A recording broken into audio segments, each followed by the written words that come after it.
Hello, क्या हाल चाल है यार। तो यार आज की इस वीडियो में हम लोग बात करने वाले हैं PC related, tech related news के बारे में। आज की इस वीडियो में हम लोग बात करेंगे DDR5 मॉड्यूल्स के बारे में, Zen 4 और इवन Zen 5 के बारे में जो AMD बनाने जा रहा है, और क्या जो NVIDIA कर रहा है वो GPU शॉर्टेजेस को रोक पाएगा। तो जो अपनी पहली न्यूज़ आती है वो आती है DDR5 से रिलेटेड। देखो, अभी तक तुमको पता था कि जो भी हमारे रैम मॉड्यूल्स होते हैं वो DDR4 की यूज़ होती थी, और उसके बाद सैमसंग ने अपनी 512 GB की DDR5 मॉड्यूल शोकेस की थी। हालांकि वो CPU मतलब वो कंज्यूमर लेवल की नहीं थी, वो तुम्हारे सर्वर्स और इन सब के लिए थी। उसके बाद लीक है कि भाई टीम ग्रुप, जो तुम्हारी T-Force टीम ग्रुप जो कंपनी है वो बना रही है DDR5 के मॉड्यूल्स। अब हमें कुछ लीक्स मिली हैं कि DDR5 से तुम क्या एक्सपेक्ट कर सकते हो, क्योंकि अब क्रूशियल ने भी अपनी DDR5 रैम मॉड्यूल टीज़ कर दी है। क्रूशियल ने अपनी SODIMMs, जो कि लैपटॉप की रैम्स होती हैं, small outline dual inline memory modules भी जिन्हें कहते हैं, उस पर फर्स्ट लुक दिया है अपना SODIMM के 32 GB मेमोरी मॉड्यूल्स पे, जो कि 48 मेगाहर्ट्ज़ पे चल रही थी 1.1 वोल्ट्स पे, 1.1 वोल्ट पे, ठीक है।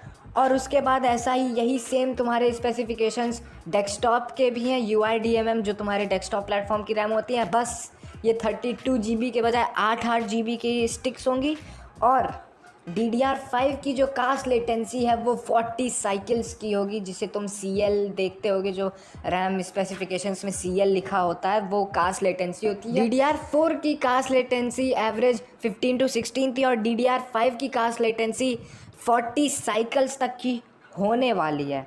और भाई ये तो चलो ठीक है, ये सब तो नॉर्मल चीज़ें हैं। जो सबसे ज़्यादा एक्साइटिंग लीक है वो आता है भाई नेटा टेक्नोलॉजी की तरफ से, जिन्होंने माइक्रोन की चिप्स ली हैं मैन्युफैक्चर करने के लिए, उनका डिज़ाइन लिया है DDR5 मेमोरी मॉड्यूल्स मैन्युफैक्चर करने के लिए। और वो ये क्लेम करते हैं कि भाई हम जो बना रहे हैं ना मेमोरी मॉड्यूल किट, वो 6400 मेगाहर्ट्ज़ से 10 गीगाहर्ट्ज़ तक जा सकती हैं। मतलब समझ रहे हो, पागलपंती है भाई।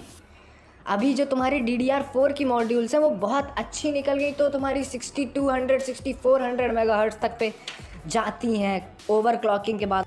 मतलब भाई जो तुम्हारी DDR4 की मेमोरी मॉड्यूल्स हैं उनका हाईएस्ट फ्रीक्वेंसी ओवरक्लॉक का वर्ल्ड रिकॉर्ड है 7156 मेगाहर्ट्ज़ का, समझ रहे हो। और भाई ये मॉड्यूल 6400 मेगाहर्ट्ज़ से 10 गीगाहर्ट्ज़ तक जा सकती हैं। अब देखो, ये वाली जो मेमोरी मॉड्यूल है ये अभी इतनी जल्दी नहीं आ जाएगा, इसको थोड़ा टाइम लगेगा, लेकिन लीक थी तो मैंने बता दी, ठीक है, अपना तो काम ही है। और भाई DDR5 को तुम कब एक्सपेक्ट कर सकते हो? जल्दी ही एक्सपेक्ट कर सकते हो, क्योंकि इंटेल के जो 12th जेन इस साल लॉन्च होने वाले हैं, जो तुम्हारे ऑल्डर लेक के CPUs होंगे वो DDR5 का सपोर्ट उसमें रहेगा, और जो तुम्हारे Zen 4 के CPUs होंगे जो AMD निकालेगा उसमें भी DDR5 का सपोर्ट तुम्हें देखने मिल सकता है। तो भाई जब अपन Zen 4 के बारे में बात कर ही रहे हैं तो आओ इसकी भी लीक्स देख ली जाए। जो तुम्हारे Zen 4 और Zen 5 की लीक्स आई हैं, CPUs की नहीं APUs की लीक्स आई हैं। पहली बात, जो तुम्हारे AMD के APUs होते हैं जिसमें तुम्हें पहले से वेगा या RX की ग्राफिक्स मिलती हैं, उन APUs की लीक आई है। तो जो Zen 4 के APUs हैं उनका कोड नेम फिनिक्स Zen 4 के APUs का कोड नेम है, ठीक है। इन्हें तुम 2022 में एक्सपेक्ट कर सकते हो, और ये APU 5 नैनोमीटर के प्रोसेस नोड पे बने होंगे, जिनमें DDR5 का सपोर्ट भी तुम्हें मिलेगा। और इसमें जो तुम्हें इनबिल्ट ग्राफिक्स मिलेगी वो वेगा या RX ग्राफिक्स नहीं होंगी, जैसा तुम्हारा 3rd जेन के APUs या 4th जेन के APUs के साथ था। इन APUs में भाई तुम्हें RDNA की इनबिल्ट ग्राफिक्स मिलेगी, जो तुम्हारे RX 5000 सीरीज़ के GPUs हैं उनमें जो ग्राफिक्स यूज़ हुई हैं वही ग्राफिक्स तुम Zen 4 के APUs जो तुम्हारे फिनिक्स APUs हैं उसमें मिलेगी। RDNA 2 नहीं मिलेगी यार, शायद ये लीक नहीं है, लेकिन मुझे लग रहा है कि जो Zen 5 के APUs होंगे उस पर आएगी, लेकिन कुछ कह नहीं सकते हैं।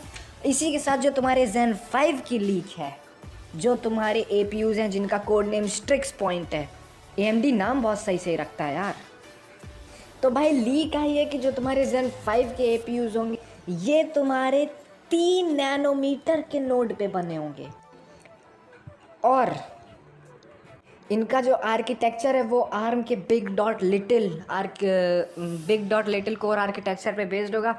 बेसिकली होता क्या है कि इसमें तुम्हारे कुछ बड़े कोर्स होते हैं और कुछ छोटे कोर्स होते हैं। बड़े कोर्स तुम्हारे परफॉर्मेंस कोर्स होते हैं, छोटे कोर्स तुम्हारे एनर्जी एफिशिएंट कोर्स होते हैं। ये आइडिया यही सेम चीज़ इंटेल अपने ऑल्डर लेक में भी कर रहा है, जिसमें तुम्हें 8 बिग कोर्स देखने मिलेंगे और 8 स्मॉल कोर्स देखने मिलेंगे। और भाई Zen 5 में तुम्हें 8 बिग कोर्स देखने मिलेंगे और 4 लिटिल कोर्स देखने मिलेंगे, जो कि टोटल 12 कोर्स होते हैं कंपेयर टू ऑल्डर लेक जिसमें टोटल 8 बिग कोर्स और 8 स्मॉल कोर्स हैं, टोटल 16 कोर्स। तो भाई कम है, कम बनते भी हैं क्योंकि भाई ये Zen 5 के APUs हैं, CPUs नहीं है। तो APUs में क्योंकि तुम्हें पता होगा जो तुम्हारी इंटीग्रेटेड GPU की डाई होती है उसको भी लगाने के लिए, फिज़िकली माउंट करने के लिए जगह चाहिए होती है CPU पे ही, इसलिए इसमें शायद कोर्स कम है। और इसी के साथ जो तुम्हारी अगली न्यूज़ है भाई, एनवीडिया बहुत ट्राई कर रहा है लोगों की नज़रों में अच्छा बनने के लिए, और न्यूज़ ये आई है कि जो तुम्हारे 30 सीरीज़ के GPU हैं, 3060, 3070, 3080, इनका भाई एक रिफ्रेश्ड वर्जन तुम्हें मिड मई में देखने मिल सकता है। तो भाई इसमें ऐसा क्या खास है कि एनवीडिया दोबारा से 30 सीरीज़ के GPU लॉन्च कर रहा है? तो भाई एनवीडिया का क्लेम ये है कि ये जो 30 सीरीज़ के आपके GPU होंगे ये लो हैश रेट वाले GPU होंगे। मतलब कि इसमें जो क्रिप्टो माइनिंग का हैश रेट होगा वो कम होगा, ताकि क्रिप्टो माइनर्स तुम्हारे GPU ना खरीदें।